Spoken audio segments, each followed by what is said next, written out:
오늘은 새로운 저택에서 일하는 날이다. 이번에는 어떤 사람을 만나게 될까? 가슴이 두근거렸다. 어서 와요. 기다리고 있었어요.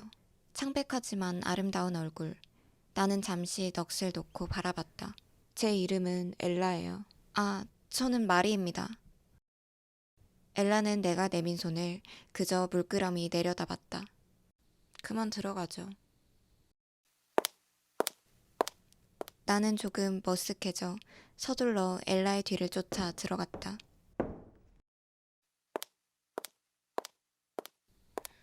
이미 들었겠지만 이 집에서는 낮에는 커튼을 걷으면 안 돼요. 저도 어두운 거 좋아하는데 잘 됐네요. 낮보다는 밤이 조용해서 마음이 편하더라고요. 뭔가 아늑한 느낌이라고 해야 하나? 갑자기 엘라가 걸음을 멈췄다. 그리고 두 번째. 밤에 절대 돌아다니지 말아요. 시끄러운 건 질색이니까. 아, 네, 알겠습니다. 방은 이쪽. 이제 궁금한 거 없죠? 내가 대답할 새도 없이 엘라는 복도를 지나 사라졌다. 엘라의 발소리가 점차 멀어지자 저택은 짙게 드리워진 어둠처럼 침묵이 깔렸다. 이제 이 정막에도 익숙해져야겠지. 채소를 자를 때마다 도마 위로 또각또각 소리가 울렸다. 괜스레 복도를 향해 흘깃 돌아보지만 역시나 아무도 없었다. 나는 다시 음식 만들기에 집중했다. 맛있게 드세요. 내가 인사를 남기고 조금 떨어진 자리로 물러나자 엘라는 조용히 정해진 동작처럼 나이프와 포크를 들었다. 접시에 칼이 닿는 소리가 정적을 쪼갰다. 엘라는 식사가 끝날 때까지 단 한마디도 하지 않았다. 마치 내가 이곳에 존재하지 않는 것처럼 내 호흡마저 요란하게 느껴질까 불안했다. 나는 촛대처럼 꼿꼿이 흔들리는 불빛처럼 조용히 한참을 서 있었다.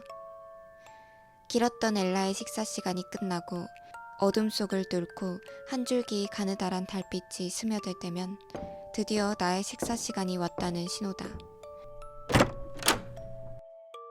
역시 내 예상대로 단잠에 빠져 있었다.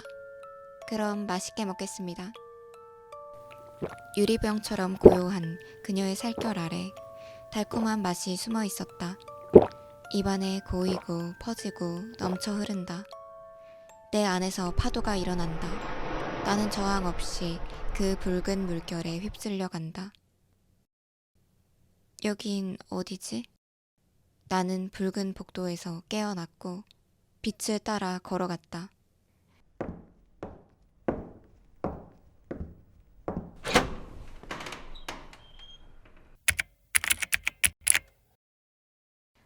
은은한 조명이 켜진 식탁. 그곳에는 세 사람이 앉아 있었다. 나는 어린아이를 바라보며 서 있었다. 그 아이는 긴장한 듯 작은 손을 무릎에 모으고 앉아 있다. 엘라, 네. 포크는 어디부터 쓰라고 했지? 엘라는 조심스럽게 떨리는 손을 뻗어 안쪽에 포크를 잡는다. 틀렸잖아.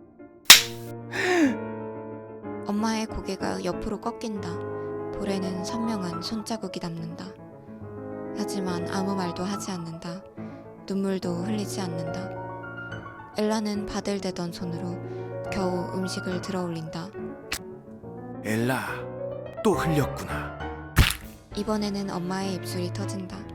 붉은 자국이 흰 천 위에 작은 장미처럼 피어난다. 그렇게 영원히 끝나지 않을 듯 마찰음이 반복됐다.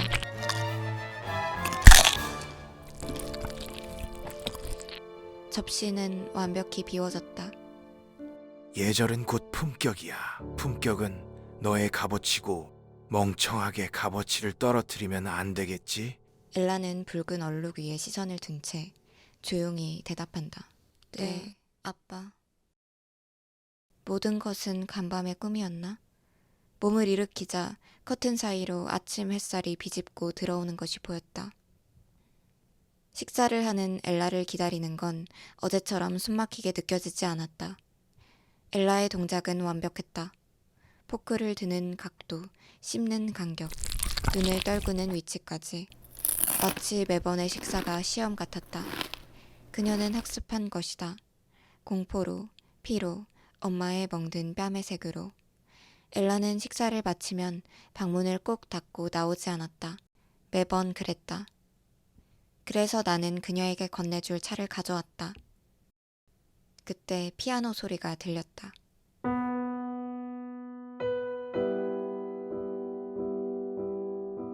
아주 완벽하지만 건반이 눈물을 머금은 것처럼 슬픈 소리가 났다. 나는 본래의 목적을 잊은 채 귀를 대고 그 곡이 끝날 때까지 엘라의 방문 앞에 서 있었다.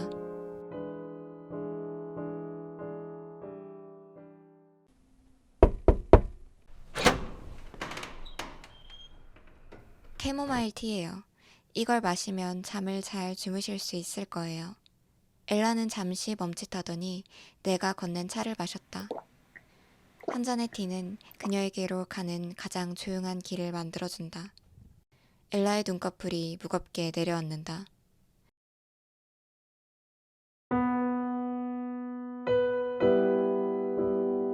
익숙한 피아노 선율이 들린다. 나는 그 소리를 따라 앞으로 나아갔다.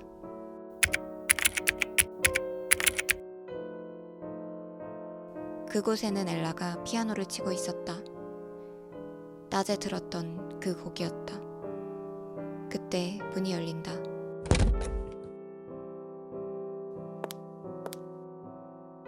엘라, 우리 아가. 아빠는 엄마를 사랑해서 그런 거야. 나는 그제서야 알게 되었다. 엘라는 피아노를 치고 싶었던 게 아니라 듣고 싶지 않은 소리를 감추기 위해 비명을 내지른 것이었다.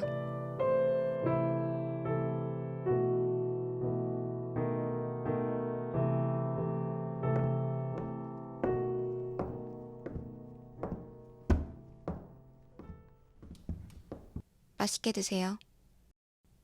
역시 오늘도 돌아오는 대답은 없었다. 어제 티 잘 마셨어. 참 잘 오더라. 고마워. 오늘도 타드릴게요.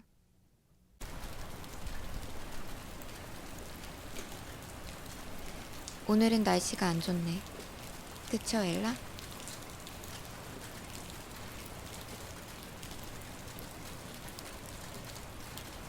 그럼 좋은 꿈 꾸세요.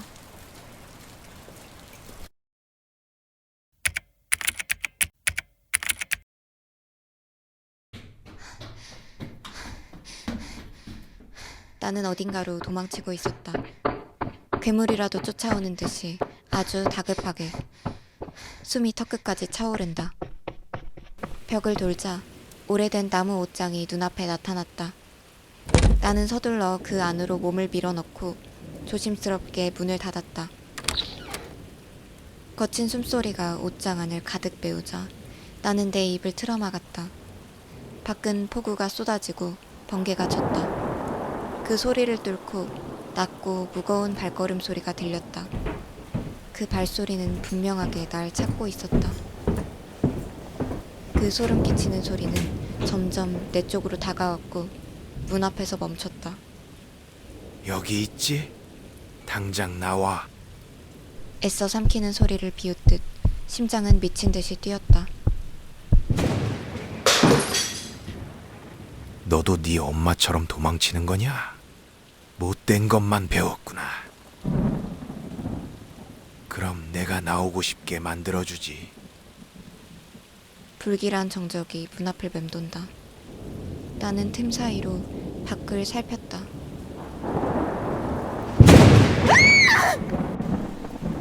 온몸에 땀이 흥건했다.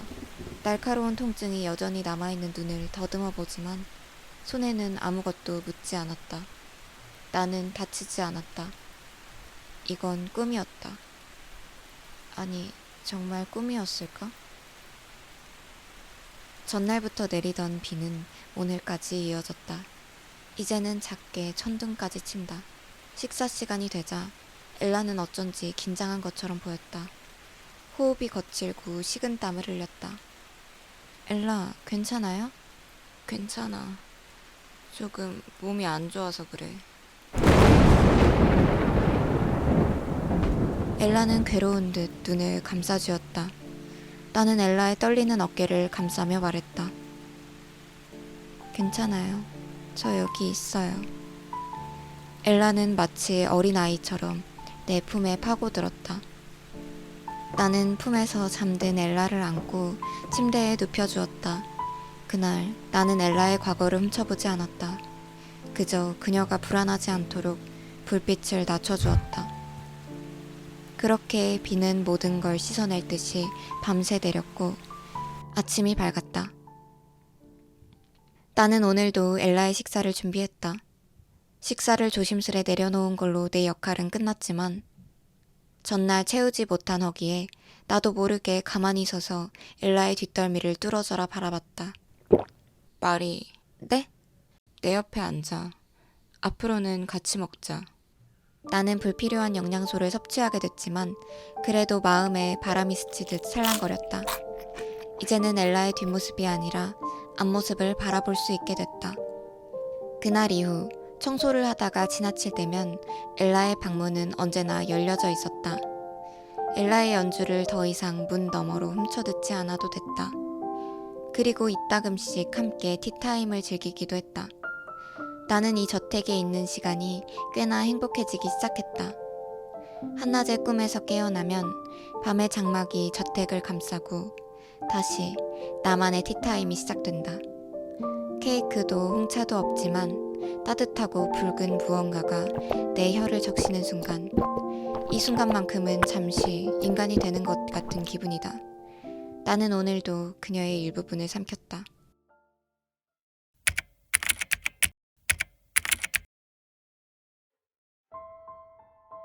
아빠는 더 이상 절 쫓아오지 않네요. 이제 내가 필요 없나요? 아니면 더 이상 날 사랑하지 않는 건가요? 아빠는 대답이 없었다. 그럼 이제 제 차례예요. 흘리면 안 돼요. 뺨을 어루만지던 엘라의 손이 천천히 아버지의 목덜미로 향했다. 그 순간 아버지의 캑캑거리는 숨소리가 귓가에 선명하게 울려 퍼졌다.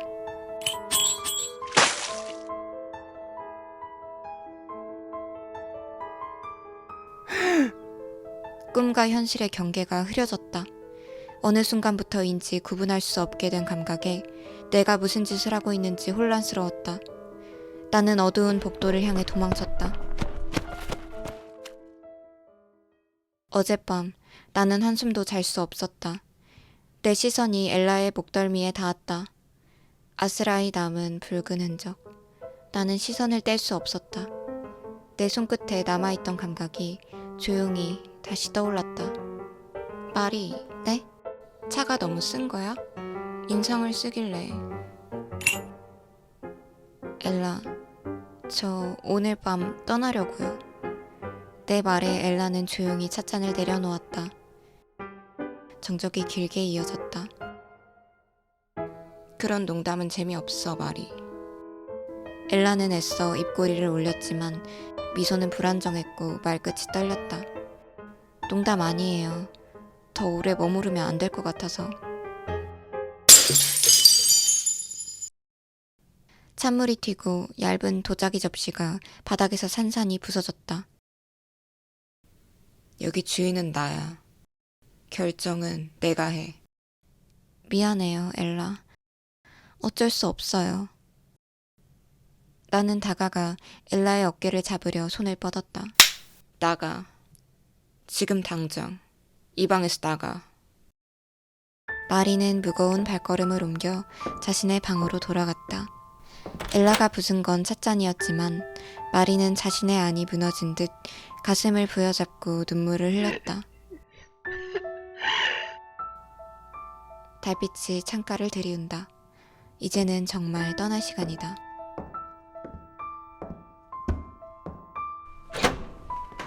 마리. 엘라, 마중 나와준 거예요? 엘라는 어둠 속에서 한 걸음 나온다. 아까는 미안해. 내가 너무 흥분해서 실수했어. 네가 있는 동안 너무 행복했어. 네가 이 집에 들어온 후로 잠도 잘 잘 수 있었고 처음으로 내 안에 비어있던 부분이 채워진 느낌이었어. 말이, 내가 널 위해 저녁 식사를 준비했어. 엘라가 직접 한 거예요? 응. 우리 함께 식사하지 않을래? 네가 이대로 가버리면 너무 슬플 것 같아. 매일 그랬던 것처럼 마지막으로. 네, 좋아요.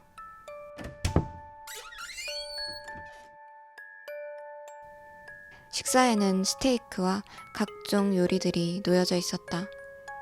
엘라는 숟가락도 포크도 들지 않고 턱을 괜 채 나를 빤히 쳐다봤다. 엘라는 안 먹어요? 다 먹으면 사라지니까. 네? 다 먹으면 너도 사라져버릴 것 같아서. 그러니까 천천히 먹을래. 엘라의 입가에는 미소가 띄어져 있었지만 눈동자는 공허했다.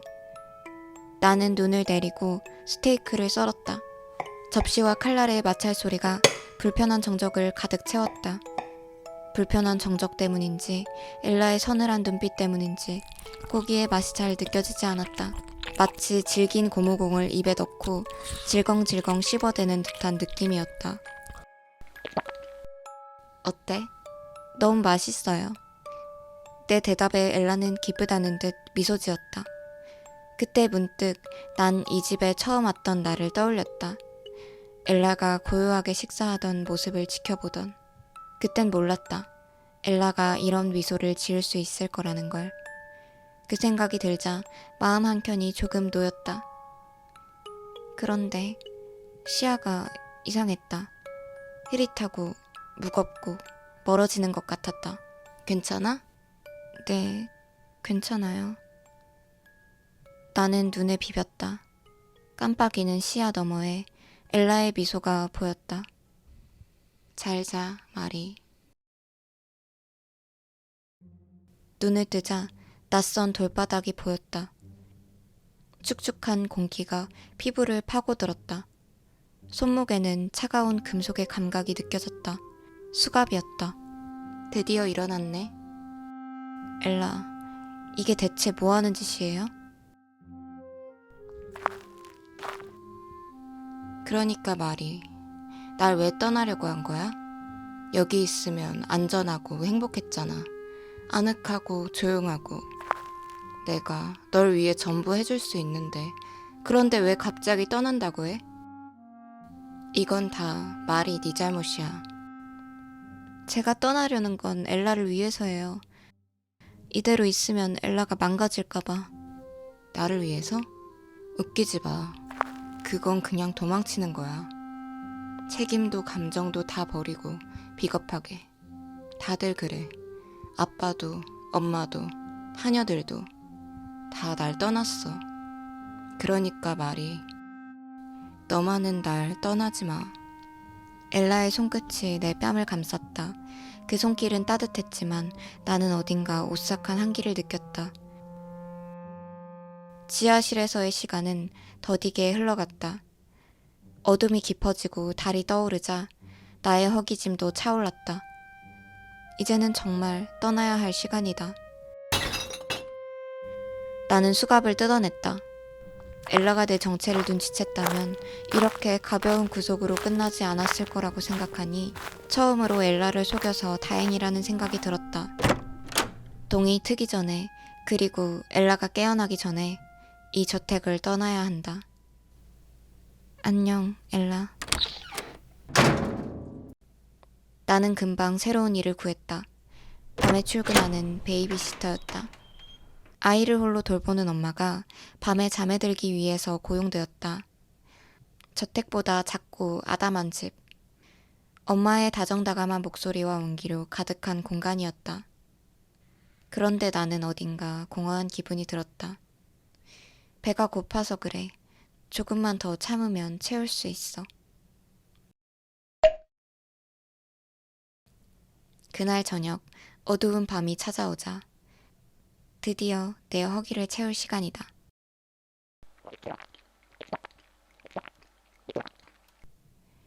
그래, 이걸 기다렸어.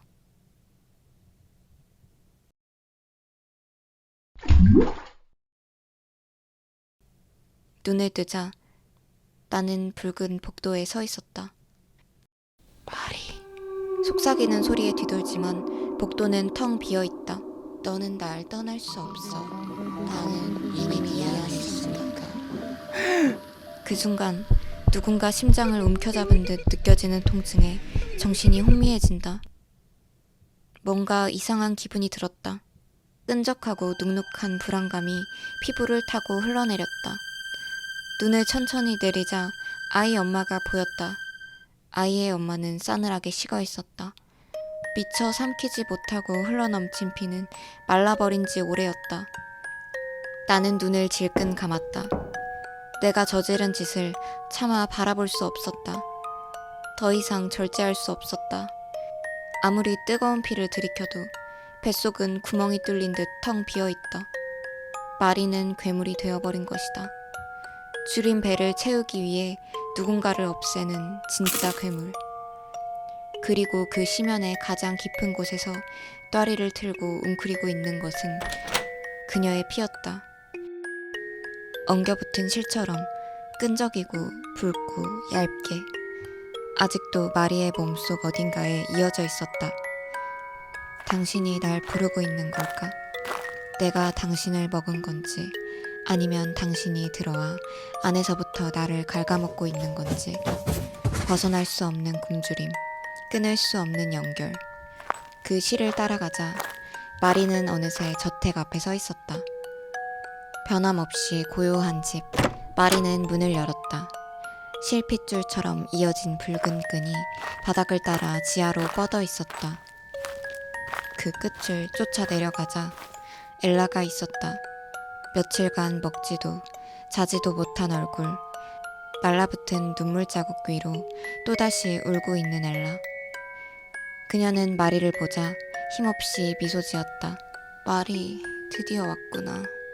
널 기다리고 있었어. 마리가 다가가자 엘라는 일어섰다. 두 팔을 벌려 조용히 품을 내어주었다. 마리는 엘라를 껴안았다.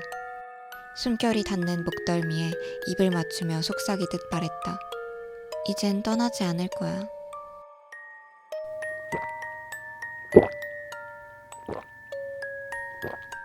숨소리는 두 개에서 점차 하나가 되었다. 엘라는 마리가 되고 마리는 엘라가 된다.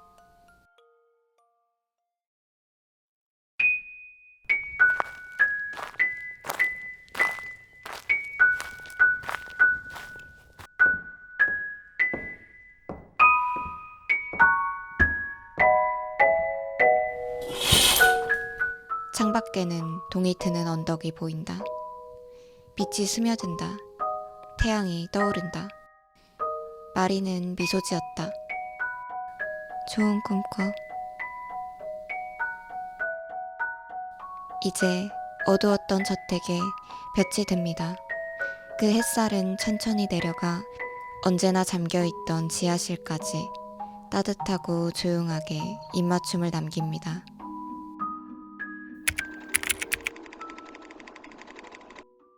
마리는 뱀파이어였습니다. 인간보다 훨씬 힘이 세고 그들을 조종할 수 있는 능력을 갖고 있었지만 마리는 결코 그렇게 하지 않았고 그저 그들 사이에 섞여 들어가 자신이 살아갈 수 있을 정도의 피만 인간에게서 얻어냈습니다. 그에 비해 엘라는 인간이지만 어릴 적 고통으로 인해서 내면에서 어두운 괴물이 탄생했고 그 괴물은 엘라를 먹어치웠습니다. 어린 시절의 통증은 엘라에게 통제는 사랑의 표현이라는 생각을 심어주게 되었고 시간이 흐르고 엘라의 몸은 자라났지만 정신은 여전히 과거에 머물러 있었고 사람들에게 닿고 싶었던 엘라는 그들을 통제해서라도 자신의 곁에 강제로 남아있게 했습니다. 그리고 그들이 떠나는 것을 잔인하게 막았습니다. 엘라의 저택에서 일하게 된 마리는 엘라의 피를 통해 그녀의 검붉은 기억들을 흡수했고 엘라에게 점점 동화되었습니다. 동시에 엘라의 몸속에 있던 검은 기운이 마리에게도 전염되었고 마리는 엘라를 해칠 뻔합니다. 마리는 충격을 받고 저택을 떠나려고 하지만 엘라는 그걸 원치 않았고 다른 하녀들에게 그랬던 것처럼 떠날 수 없게 마리를 통제하려 하지만 마리는 인간처럼 약한 존재가 아니기에 가둘 수 없었습니다. 탈출한 마리는 다른 집에서 일을 하며 그 전에 평범한 루틴을 반복하려고 시도하지만 검은 기운으로 인해 아이 엄마의 피를 모조리 먹어버리는 실수를 저지릅니다. 생명력을 빼앗겨 차갑게 식은 아이의 엄마를 내려다보며 마리는 자신이 더 이상 굶주림과 이성을 통제할 수 없는 괴물이 되었다는 사실을 깨닫게 됩니다. 그리고 자신이 저지른 끔찍한 일에 충격받은 마리는 자신에게 얽혀있는 실을 따라 다시 엘라에게로 돌아갑니다.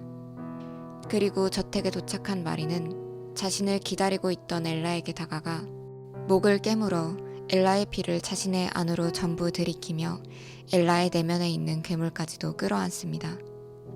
그렇게 마리는 엘라에게 영원한 안식을 선물하고 자신의 안에 있는 괴물을 잠재우기 위해서 커튼을 열고 빛이 자신에게 닿기를 기다립니다. 그리고 햇살이 들어오기 시작하자 자신에게 그리고 엘라에게 마지막 인사를 건네며 사라집니다.